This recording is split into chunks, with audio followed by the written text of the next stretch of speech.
Shalom, selamat sore bagi kita semua.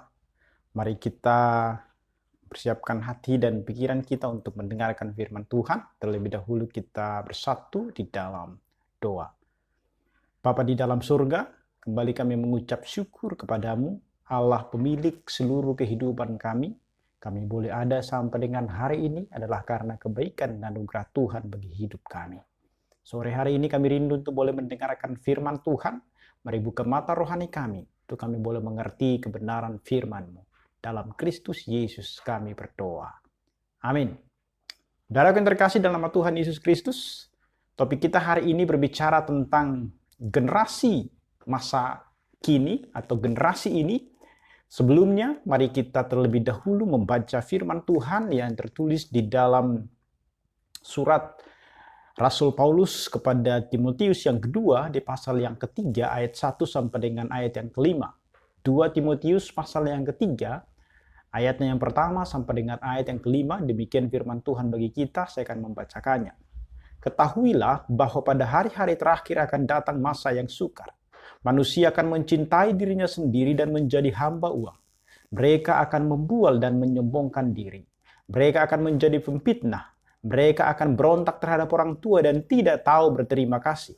Tidak mempedulikan agama, tidak tahu mengasihi, tidak mau berdamai, suka menjelekkan orang, tidak dapat mengekang diri, garang, tidak suka yang baik, suka mengkhianat, tidak berpikir panjang, berlagak tahu, lebih menuruti hawa nafsu daripada menuruti Allah. Secara lahiriah mereka menjalankan ibadah mereka, tetapi pada hakikatnya mereka memungkiri kekuatannya. Demikian jawab pembacaan firman Tuhan. Saudara-saudara yang terkasih dalam nama Tuhan Yesus Kristus, sebenarnya sadar atau tidak, kita sekarang sedang berada di dalam suatu zaman, suatu era yang menuntut setiap individunya untuk meninggalkan segala hal-hal yang lalu atau yang bersifat di kebiasaan lama dan mulai melakukan revisi dengan suatu tatanan dan sistem yang baru, yang tentunya juga sesungguhnya memerlukan banyak perubahan di dalamnya. Kalau kita memperhatikan, sesungguhnya di sisi yang lain, perkembangan zaman yang begitu cepat di era ini, di masa ini, memaksa orang-orang muda untuk berusaha tampil dengan mengikuti tren yang sedang berkembang. Akibatnya, banyak anak-anak muda yang berusaha untuk mendapat pengakuan dari lingkungan sekitarnya karena mereka takut ditolak, sehingga akhirnya mengikuti segala macam tren. Karena jikalau tidak mengikuti tren yang berkembang, maka akan dianggap kurang pergaulan, ketinggalan zaman, bahkan mungkin akan ditinggalkan oleh teman-temannya. Itu sebabnya orang-orang muda sekarang bahkan memaksa diri untuk mengikuti segala macam tren yang ada, yang terjadi di masyarakat pada masa sekarang ini, dan termasuk juga orang-orang Kristen. Bahkan banyak di antara kita mungkin yang lebih cenderung untuk mengikuti budaya asing, misalnya budaya Korea dibandingkan dengan budaya kita. Pernak-pernik dan segala macamnya saat ini begitu digandrungi oleh orang-orang Buddha. Nah, saudara, di zaman modern ini banyak ya hal yang bisa dianggap tren bagi anak muda, mulai dari cara berpakaian, cara berbicara, caranya berdandan, bergaya, gaya hidupnya seperti apa, tempat jalan-jalannya di mana, di cara yang Instagramable itu, kemudian tempat hiburan, tempat belanja, barang-barang mewah, musik, film, dan segala macam itu hal yang dianggap tren bagi orang-orang muda sekarang. Bahkan pergaulan-pergaulan yang tidak baik pun kadang-kala itu dianggap menjadi tren. Itu yang terjadi sekarang. Nah saudara, Anda yang hari ini disebut orang-orang muda, atau kita yang disebut dengan orang-orang muda, saya ini masuk di zaman ataupun generasi Y, yaitu yang lahir tahun 977 sampai dengan 1995, yang umurnya saat ini 22 sampai dengan 40 tahun lebih itu. Dan orang di masa ini, di era ini, generasi Y ini sangat dipengaruhi oleh media digital. Dan kalau kita melihat itu, orang-orang di zaman ini banyak dipengaruhi yang namanya ambisius di dalam pekerjaan, tapi mereka memang berprestasi, toleransi tinggi, dan kemudian urusan uang, mendapatkan uang adalah untuk dihabiskan. Nah, Kemudian di dalam etos kerja orang yang tadi saya sebutkan itu ambisius, kemudian kewirausahaannya tinggi dan gigih. Dan kemudian Anda yang lahir di tahun 96 sampai dengan sekarang itu disebut dengan generasi Z itu. Sekarang umur Anda mungkin 0 sampai dengan 22 tahun, kira-kira seperti itu. Anda sangat dipengaruhi oleh teknologi, kemudian internet dan media sosial yang begitu luar biasa. Kemudian juga sangat bergantung kepada teknologi. Dan selalu pengen punya banyak pengalaman. Kalau kita melihat di dalam hal uang, orang-orang muda di era ini, generasi Z ini, juga sama dengan generasi Y itu, mendapatkan uang untuk dihabiskan. Hobi menjadi satu pekerjaan, kewirausahaan tinggi, dan mementingkan kualitas. Nah, apa yang terjadi sesungguhnya di generasi Z ini? Generasi Z ini menghabiskan banyak waktunya untuk fashion, belanja, dan segala macam, mempergunakan teknologi itu untuk bergerilya di dunia maya itu, mencari yang namanya tren, baik itu pakaian, baik itu tas, sepatu, dan lain sebagainya, dicari untuk hal-hal yang bisa memuaskan diri sesungguhnya. Itu generasi. Dan kalau kita memperhatikan kecenderungan daripada generasi Z itu, streaming musik pop barat Indonesia itu paling digemari di masa kini. Dan kalau kita lihat, banyak menonton film lewat streaming, mengunduh lewat YouTube, Nextpilly, dan lain sebagainya itu, bahkan 61% itu hampir banyak itu bermain game 1 sampai dengan 3 jam sehari. Nah, itu sedikit gambaran tentang generasi Y dan generasi Z. Saya di generasi Y, dan Anda yang mungkin mendengarkan saya saat ini, Anda berada di generasi Z itu. Nah, saudara, kalau kita melihat sekarang ini, makanya di era sekarang ini, di zaman sekarang ini, di dalam generasi ini, kalau kita melihat e-commerce itu atau situs belanja online itu begitu populer sekali. Karena begitu banyak, saya tidak usah daftarkan nama-namanya, Anda pasti tahu. Dan lihatlah bahwa banyak sekali orang yang sangat-sangat tertarik dengan hal-hal yang seperti ini untuk belanja-belanja online. Satu sisi memang itu bagus, tetapi kadang-kala itu membuat kita masuk di zaman yang namanya akhirnya orang-orang seperti kita menjadi orang-orang yang hedonisme. Nanti saya akan jelaskan itu kepada kita. Nah, saudara, mari kita kembali kepada nas firman Tuhan tadi yang kita baca. Kalau kita membaca di dalam 2 Timotius 3 ayat yang pertama tadi disebutkan, Paulus mengingatkan, ketahuilah bahwa pada hari-hari terakhir akan datang masa yang sukar. Apa yang dimaksudkan oleh Paulus? Apa yang digambarkan oleh Paulus dengan zaman yang sukar itu, di mana kita hidup saat ini? Kalau kita perhatikan kata sukar itu berarti adalah zaman atau generasi kita, zaman kita ini adalah zaman yang penuh dengan bahaya, yang penuh dengan resiko. Apa saja kesukaran atau bahaya moral atau bahaya rohani yang telah Anda lihat di zaman kita saat ini? Perhatikan, kalau kita daftarkan sesungguhnya, ada begitu banyak daftar-daftar di zaman ini yang sesungguhnya diperingatkan oleh Paulus itu. Di dalam Alkitab yang kita baca tadi, kalau kita membaca ayat 2 sampai dengan ayat 7, apa saja contoh zaman akhir yang Paulus gambarkan? Dan mana yang dari sana yang kita lihat sekarang di zaman kita, dan mengapa kondisi-kondisi ini begitu berbahaya? Kalau kita mendaftarkan itu tadi, Paulus mengatakan itu di ayat yang kedua itu mulai, manusia akan mencintai dirinya sendiri, menjadi hamba uang, mereka akan membual, menyombongkan diri, menjadi pemfitnah, berontak terhadap orang tua, tidak tahu berterima kasih, dan tidak memperdulikan agama. Lihat, hal-hal ini saat ini justru itu dialami oleh generasi ini. Saudaraku yang terkasih dalam nama Tuhan Yesus Kristus, maka hari ini kita berada di dalam zaman sesungguhnya yang disebut dengan zaman yang hedonisme, materialisme, relativisme, postmodernisme, dan segala macam. Kalau kita memperhatikan ini, saudara-saudara, hedonisme itu adalah pandangan hidup atau ideologi yang diwujudkan dalam bentuk gaya hidup, di mana kenikmatan dan kebahagiaan pribadi menjadi tujuan utama di dalam menjalankan hidup. Dan kalau kita perhatikan, selanjutnya itu tadi yang saya sebutkan, itu materialisme itu adalah pandangan hidup bahwa segala sesuatu diukur dari segi materi. Maka mereka meyakini materi sebagai satu-satunya keberadaan yang mutlak dan menolak keberadaan apapun selain daripada materi. Maka kita itu diukur daripada materi. Itu dari zaman dulu dan sampai hari ini itu tetap ada. Nah, kemudian dari zaman modern itu kepada postmodern itu ada perubahan yang terjadi. Hal-hal yang dulu disukai, sekarang itu mulai ditinggalkan. Jadi hal-hal yang umum itu dulu, itu sekarang ditinggalkan.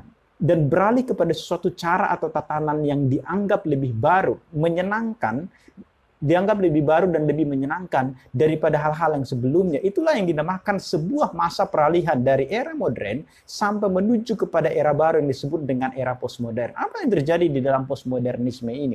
Postmodern itu merupakan reaksi atau mungkin boleh dikatakan sebagai respon kekecewaan terhadap kegagalan daripada modernisme yang mengagung-agungkan kekuatan logika daripada manusia untuk membangun umat manusia yang lebih baik dan membuat dunia menjadi tempat yang lebih baik. Karena di dalam postmodern ini hampir nggak ada aturan. Senang dengan yang namanya hal-hal instan. Maka kalau kita lihat itu, saudara-saudara, di dalam bentuk-bentuk arsitektur misalnya, ada perubahan. Di zaman modern, gedung gereja dibangun dengan arsitektur yang begitu teratur dan simetris. Tetapi kalau di zaman postmodern, dengan ide relativismenya, gedung-gedung dibangun dengan arsitektur yang kacau dan asimetris. Mengapa? Karena bosan dengan gaya modern yang teratur. Justru itu tidak teratur sama sekali. Nah, bukan hanya dalam bidang arsitektur sebenarnya, ketidakteraturan juga merambah dalam bidang musik gerejawi. Sekarang orang tidak suka lagi lagu-lagu himne. Orang tidak lagi suka dengan lagu-lagu yang dari kidung jemaat, buku ende. Orang lebih suka sekarang dengan menyukai musik-musik yang tidak bermutu. Saya katakan ya, tidak bermutu. Yang disukai oleh manusia di zaman postmodern adalah musik-musik yang menyenangkan telinga dan menggoyangkan badan. Dan itu lebih disukai orang sekarang. Yang penting telinganya senang, badan bisa bergoyang, tidak peduli ajarannya seperti apa. Dan itu yang kita hadapi di dalam era sekarang ini.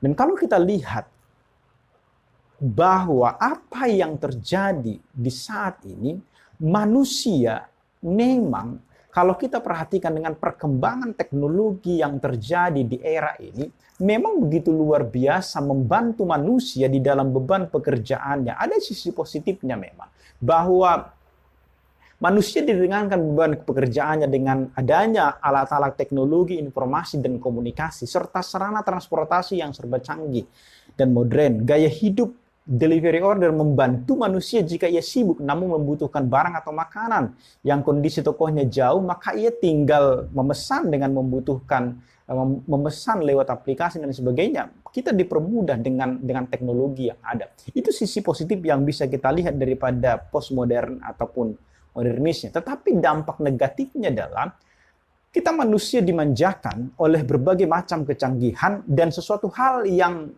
ia butuhkan akan terpenuhi dengan cepat. Hal tersebut akan menimbulkan sesuatu sifat yang disebut ketergantungan dan sifat yang akhirnya mengakibatkan kita tidak mau berusaha keras, akhirnya malas. Karena kita menjadi suka dengan namanya yang instan, cepat, membuat lupa dengan waktu untuk makan dan pemenuhan kehidupan jasmania. Kemudian sosialisasi dengan lingkungan juga sangat berkurang. Bahkan relasi kita dengan Tuhan pun sering terlupakan karena kita jarang beribadah padanya, digantikan dengan teknologi dan lain sebagainya. Saudara, apalagi dampak negatif yang lain daripada kemajuan di era ini? Dengan adanya arus modernisasi, manusia akan timbul rasa antisosial karena berpendapat walaupun kita tidak bersosialisasi di kehidupan nyata dan tidak diterima di lingkungan kita masih bisa bersosialisasi di dunia maya dan kita dapat diterima di komunitas yang kita ikuti di dunia maya tersebut. Itu sebabnya kita bisa berteman sampai 5.000-an orang lewat media sosial atau jutaan orang, tetapi follower, unfollower itu ya kan, followernya berapa banyak itu yang dicari orang sekarang. Berapa banyak para pengikut-pengikut ataupun kenalan kita, teman kita di dunia maya, kadang-kala di dunia nyata kita tidak punya teman. Dan itu yang dampak negatif sesungguhnya sosialisasi di antara kita kurang. Kemudian juga yang terjadi akibat daripada kemajuan teknologi di era ini, di dalam generasi kita sekarang adalah nilai-nilai dan norma-norma mengalami pergeseran. Sesuatu hal yang dulu salah itu bisa dianggap sekarang tidak salah. Kalau misalnya orang yang dulu hamil di luar nikah, misalnya di dalam gereja, orang tidak begitu lagi, walaupun gereja memberikan hukum siasat gereja kepada dia, tapi hampir kalau kita memperhatikan, itu tidak lagi hal yang memalukan bagi banyak orang sekarang. Dan itu sudah banyak terjadi di lingkungan kita. Jadi hal-hal norma-norma mengalami pergeseran. Kemudian manusia menjadi individual. Suka pamer dan sombong. Lewat media sosial itu bisa ditunjukkan. Mau makan, foto dulu. Sebenarnya itu adalah pamer dan hal-hal yang lain yang mungkin dilakukan. Ya kan? Agama bukan lagi hal yang utama. Kemudian Tuhan dalam tanda kutip disingkirkan. Pluralisme, Yesus bukan lagi satu-satunya keselamatan. Itu yang terjadi di dalam kekristenan, di dalam generasi ini. Kemudian Alkitab dipertanyakan, apakah Alkitab itu firman Allah atau bukan? Dari zaman dulu memang sudah dipertanyakan, tapi sekarang itu makin dipertanyakan. Nah, kalau kita memperhatikan lagi, makin dalam lagi, di postmodern, di zaman ini, ada satu filsafat yang muncul yang disebut dengan relativisme. Relativisme itu adalah tidak ada kebenaran yang mutlak. Benar atau salah tergantung masing-masing orang. Ukurannya.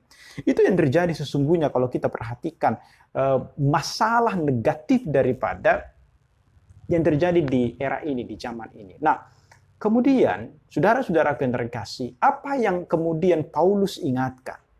Paulus menguatkan dan memotivasi Timotius agar senantiasa tekun di dalam menunaikan tugas pelayanannya di tengah-tengah situasi memang yang semakin sulit karena sudah mendekati akhir zaman. Karena di akhir zaman itu ditandai dengan bertambahnya kejahatan di dalam dunia, runtuhnya standar moral yang tadi saya sudah sebutkan contoh itu, dan bertambahnya orang percaya dan gereja palsu di dalam kerajaan Allah. Masa ini sungguh-sungguh menjadi masa yang sangat sulit dan sukar. Dan berat bagi orang-orang yang setia kepada Tuhan. Penyebab kesukaran itu adalah akibat kemerosotan moral pada akhir zaman. Dan itu yang kita lihat saat ini terjadi. Kalau kita lihat daftarnya itu tadi, Paulus membuat daftar itu. Paulus mengatakan apa? Manusia akan mencintai diri sendiri, menjadi hamba uang, membual, menyombongkan diri, menjadi pemfitnah, berontak terhadap orang tua, tidak tahu berterima kasih, tidak peduli terhadap agama, tidak tahu mengasihi, tidak mau berdamai, suka menjelekkan orang lain, tidak dapat mengekang diri, garang, tidak suka yang baik, suka berkhianat, tidak berpikir panjang, berlagak tahu, lebih menuruti hawa nafsu daripada menuruti Allah. Itu yang terjadi, daftar yang diberikan oleh Paulus di dalam 2 Timotius pasal yang ketiga itu tadi. Nah sekarang, apa yang menjadi daftar negatif yang kita lihat tadi? Kalau kita cross-check misalnya dengan apa yang diberikan oleh Paulus itu. Sekarang apa? Kecanduan gadget, kecanduan games, kecanduan media sosial, tawuran, pornografi, relativisme, bullying, tidak peduli orang lain, selfisme itu tadi. Daftar-daftar itu sampai dengan hari ini kita melihat itu semakin digenapi. Apa yang disebut oleh Paulus itu sebagai zaman akhir. Maka orang mencintai diri sendiri dan akhirnya menjadi hamba uang. Itu yang Paulus katakan. Itu kondisi di dalam generasi kita saat ini. Dan itu yang berbahaya. Yang disebut oleh Paulus itu menjadi egois dan cinta uang. Paulus berkata, manusia akan mencintai dirinya sendiri dan menjadi hamba uang. Itu yang terjadi di dalam generasi kita di masa kini.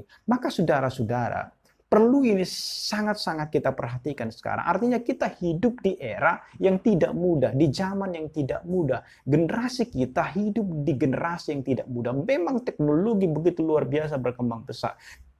Positifnya sangat banyak sekali, tetapi negatifnya juga sangat banyak sekali. Maka tergantung kita. Apakah kemajuan di dalam teknologi di zaman ini, kita ini sekarang, itu semakin mendekatkan kita dengan Tuhan atau menjauhkan kita dari Tuhan. Teknologi itu bisa kita pakai untuk memuliakan Tuhan, tetapi teknologi itu juga bisa menjauhkan kita dari Tuhan. Itu sebabnya pintar-pintar kita di dalam mempergunakan, menghadapi kemajuan teknologi itu sekarang. Nah, apa yang menjadi nasihat Paulus bagi kita di dalam menghadapi era ini? Kita sebagai generasi Z dan generasi Y, apa nasihat Paulus yang harus kita pahami? Paulus mengingatkan kita dengan kondisi zaman yang terjadi pada masa itu, yang diingatkan Paulus akan terjadi di masa sekarang. Yang pertama itu tadi Paulus sebutkan apa? Mencintai diri sendiri dan menjadi hamba uang. Manusia menjadi mencintai diri sendiri. Nah, salah satu sifat yang sangat berbahaya disebutkan adalah egois dan cinta uang. Paulus berkata, manusia akan mencintai dirinya sendiri dan menjadi hamba uang. Ayat 2a dari 2 Timotius pasal yang ketiga itu tadi. Saat ini banyak orang lebih fokus kepada dirinya sendiri. Segala sesuatu dilakukan demi keuntungan diri sendiri dan tidak lagi peduli terhadap orang lain. Seolah-olah pandangan hidup manusia, kamu urusanmu, aku urusanku. Akhirnya hal itu mengarah kepada sifat tamak. Manusia mencintai diri sendiri, di mana orang akan dibentuk menjadi pribadi yang sangat egois dan tidak lagi memikirkan orang lain. Selfish, mementingkan diri sendiri. Sebab di mana ada iri hati dan mementingkan diri sendiri, di situ ada kekacauan dan segala macam perbuatan jahat. Paulus sudah mengingatkan itu. Yakobus sudah mengingatkan itu di Yakobus 3 ayat yang ke-16. Maka tidak usah heran dengan melihat segala sesuatu yang terjadi di zaman ini. Ada orang misalnya istri membunuh suaminya sendiri, atau suami membunuh istrinya, kakak beradik karena urusan ratusan miliar, triliun rupiah akhirnya saling membunuh. Kenapa? Karena egois. Manusia mementingkan diri sendiri. Sifat tamak ini terjadi kapan? Ketika seseorang cinta uang. Ketamakan berarti keinginan yang begitu kuat dan menggebu-gebu terhadap sesuatu, baik atau buruk, dengan gigih, diupayakan diraih berapapun harganya. Dan sekarang kita melihat itu, saya melihat ada begitu banyak orang. Bagus sih sebenarnya kita dengan gigih mencari uang, tapi kadang-kala untuk apa? Apakah itu karena sifat tamak atau karena untuk memenuhi kebutuhan kita? Ada banyak hal, mari ketika kita mencari sesuatu adalah untuk kemuliaan Tuhan. Kita boleh bekerja, mengumpulkan uang sebanyak-banyaknya, tapi jangan melupakan Tuhan. Yang kedua yang kita lihat yang diingatkan oleh Paulus untuk generasi ini, apa yang terjadi adalah kemerosotan moral. Secara gamblang Paulus menyebutkan di sini, moralitas manusia akan menjadi semakin jahat atau tambah jahat. Manusia akan menjadi makin cinta diri, sombong, pemberontak, tidak tahu berterima kasih, tidak bisa mengendalikan diri, tidak menyukai yang baik dan seterusnya. Itu yang akan dilakukan di zaman ini. Kata rebel atau pemberontak yang dipakai di situ, generasi ini sudah masuk di dalam generasi rebellion. Pemberontak, banyak anak yang berontak pada orang tuanya. Banyak orang yang tidak menghormati orang yang sudah ditetapkan Tuhan. Sifat respeknya kurang, menghormati orang tua. Dan itu bisa kita lihat itu sekarang. Ketika kita menegur seseorang misalnya sekarang, kadang-kadang urus-urusanmu. Bahkan kita bisa dihina. Lihat perkataan-perkataan yang tidak baik lagi sekarang. Sopan santun itu semakin tidak ada. Yang ketiga, kalau kita lihat di nasihat Paulus ini adalah manusia lebih menuruti hawa nafsu daripada menurut Allah. Mereka tidak mengutamakan atau mengasihi Allah, tetapi lebih mencintai kenikmatan pribadi. Lebih menuruti hawa nafsu daripada menuruti Allah, di mana orang tidak lagi mencintai Allah dan lebih mencintai kenikmatan daripada dunia ini. Hal ini pernah disampaikan oleh seorang Paulus kepada Demas. Kalau kita membaca itu, Paulus mengingatkan bahwa Demas telah mencintai dunia ini dan pergi ke Tesalonika. Dia meninggalkan Paulus karena kenikmatan daripada dunia. Orang lebih mencintai dunia ini dan akhirnya mengindahkan Tuhan. Budaya instan itu sekarang sangat luar biasa ya. Semua ingin cepat. Ini adalah salah satu sesungguhnya di era ini, di zaman ini yang merusak manusia, menghancurkan anak-anak muda sekarang. Manusia sekarang tidak mau mengikuti proses. Maunya kita kalau boleh hari ini daftar kuliah, besok sudah wisuda dengan dapat ijazah dan setelah itu langsung bekerja. Kita tidak mau diproses oleh waktu. Kita tidak mau mengalami dalam tanda kutip penderitaan untuk mencapai tujuan sesuatu hal. Kita lebih mementingkan sekarang ini adalah hasil akhirnya. Tidak peduli prosesnya. Padahal proses itu sangat penting untuk membuat kita menjadi apa kita di depan nanti sangat-sangat bergantung kepada proses yang kita alami. Proses itu sangat-sangat penting. Maka sesungguhnya proses itu tidak boleh kita hindari sebenarnya. Hindarilah budaya instan. Kita maunya harus tetap mengikuti proses yang terjadi. Tapi budaya di masa kini atau di zaman ini, di era ini, memang memaksa kita untuk menjadi orang yang instan. Dan akibatnya adalah sesungguhnya dari semua yang Paulus itu sebutkan itu tadi, dan kemudian kita compare ke dalam generasi kita sekarang dengan perkembangan teknologi yang begitu luar biasa, kemudian media sosial yang begitu luar biasa, akibat yang dihadapi oleh manusia adalah manusia menjadi gampang depresi dan putus asa. Kenapa? Karena salah satu itu tadi, tidak mau mengikuti proses. Kita cepat puas dengan sesuatu dan tidak mau sesuatu hal yang melalui proses. Kita maunya instan. Akhirnya ketika diperhadapkan dengan satu kondisi, kita menjadi orang yang gampang putus asa, depresi. Makanya angka bunuh diri itu sangat tinggi. Lihat di negara-negara maju itu, Korea, Jepang itu, angka bunuh diri sangat tinggi dan itu di tingkat pemuda, remaja. Kenapa? Karena gampang putus asa. Pengaruhnya apa? Salah satu penyebabnya adalah media sosial juga. Nah, saudaraku yang terkasih dalam Tuhan Yesus Kristus, makanya hal yang harus kita pikirkan, hal yang harus kita pahami di era ini, di zaman ini, di dalam generasi ini, di mana kita hidup, Paulus sudah mengingatkan sesungguhnya. Di dalam 2 Timotius 3 ayat yang kelima, Paulus mendorong agar Timotius lakukan yang juga dapat membantu kita di zaman ini. Pertama disebutkan apa? Kita hendaknya menjauhkan diri dari kejahatan. Maksudnya hal-hal yang tidak baik itu mari kita hindari. Hindari pergaulan yang membawa kita kepada sesuatu hal yang membuat kita tidak baik. Jauhi itu budaya-budaya instan. Untuk melawan pengaruh dari dunia yang jahat ini, Paulus memberikan nasihat kepada Paulus memberikan nasihat kepada Timotius dan orang percaya sepanjang masa supaya mendasarkan hidupnya pada firman Tuhan di dalam 2 Timotius 3 ayat 16, yaitu apa?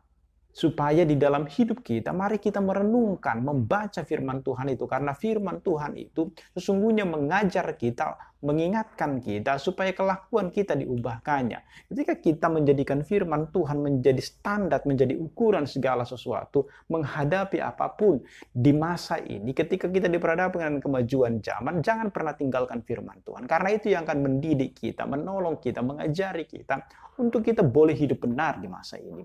Saudara yang terkasih dalam Tuhan Yesus Kristus, kita dipanggil untuk hidup benar di tengah-tengah dunia yang sesat ini. Di dalam generasi ini, Tuhan memanggil kita supaya kita juga menjauhkan kejahatan dunia ini yang semakin ganas menjelang akhir zaman. Bukan berarti kita tidak mengikuti perkembangan zaman, tetapi bijaklah di dalam menghadapinya. Pergunakan segala sesuatu yang akan membantu kita, menolong kita semakin dekat dengan Tuhan. Teknologi itu bisa kita pakai untuk memuliakan Tuhan atau akhirnya menjauhkan kita dari Tuhan. Ukuran terakhir untuk menilai apapun adalah firman Tuhan.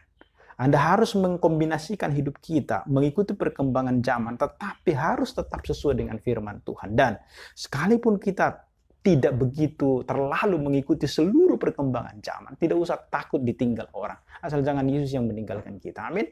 Yang paling penting di dalam hidup kita adalah itu. Supaya kita di dalam hidup ini sungguh-sungguh melihat perkembangan zaman. Ingat, zaman ini akan terus maju. Kecanggihan akan terjadi terus ke depan.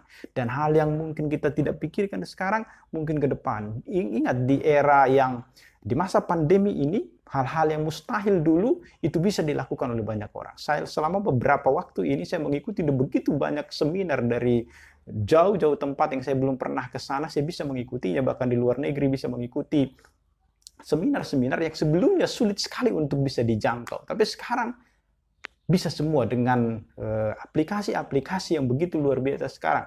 Apakah kemudian kita meninggalkan itu? Tidak. Kita bisa mengikuti itu semua, tetapi hal yang paling penting, hal-hal yang paling kita harus jaga adalah ingat bahwa ketika kita mengikuti itu semua, ketika kita mengikuti perkembangan zaman, jangan melupakan identitas kita sebagai orang percaya yang harus terus berpaut kepada Yesus Kristus. Itulah hal yang paling utama. Maka biarlah hidup kita sungguh-sungguh memuliakan Allah, menyenangkan hati Tuhan. Dimuliakanlah Tuhan di dalam seluruh kehidupan kita. Amin. Kita bersatu di dalam doa. Terima kasih Bapa di dalam surga buat kasih-Mu bagi kami. Kami sudah boleh mendengarkan firman-Mu, mengingatkan kami untuk hidup benar di zaman ini. Biarlah Tuhan Yesus Kristus yang sungguh-sungguh hidup. Itulah yang akan menolong kami di dalam menjalani kehidupan kami. Di dalam generasi ini, kami tahu ada begitu banyak kesesatan yang terjadi, kerusakan moral. Tetapi kami sebagai orang-orang muda, kami boleh hidup dengan benar di zaman ini. Terima kasih Bapa di dalam surga, dimuliakan Engkau dalam hidup kami. Dalam Kristus Yesus kami berdoa. Amin. Tibalah kita di penghujung acara kita pada sore hari ini, tetapi biarlah terus nama Tuhan dipermuliakan lewat kehidupan kita. Mari kita sebagai generasi masa kini benar-benar mempersembahkan hidup kita, mempergunakan waktu kita untuk menyenangkan hati Tuhan. Kita mengakhiri ibadah kita dan kita kumpulkan persembahan kita, dan mari kita naikkan pujian bagi Tuhan dari pelengkap Kidung Jemaat nomor 274, pakailah waktu anugerah Tuhanmu.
Bersatu di dalam doa.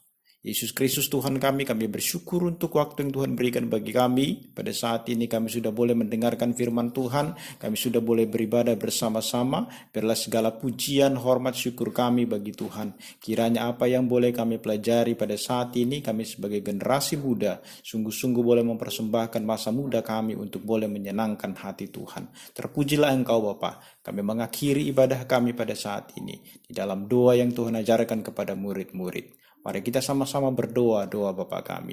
Bapa kami yang di sorga, dikuduskanlah namamu, datanglah kerajaanmu, jadilah kehendakmu di bumi seperti di sorga. Berikanlah kami pada hari ini makanan kami yang secukupnya, dan ampunilah kami akan kesalahan kami, seperti kami juga mengampuni orang yang bersalah kepada kami. Dan janganlah membawa kami ke dalam pencobaan, tapi lepaskanlah kami daripada yang jahat, karena Engkau yang punya kerajaan dan kuasa dan kemuliaan sampai selama-lamanya. Amin. Biarlah anugerah daripada Allah Bapa, kasih setia daripada anaknya Tuhan Yesus Kristus, penyertaan penghiburan daripada Roh Kudus itulah yang memberkati kita dari hari ini sampai dengan selama-lamanya. Amin. Kita nyanyikan, Bapa terima kasih.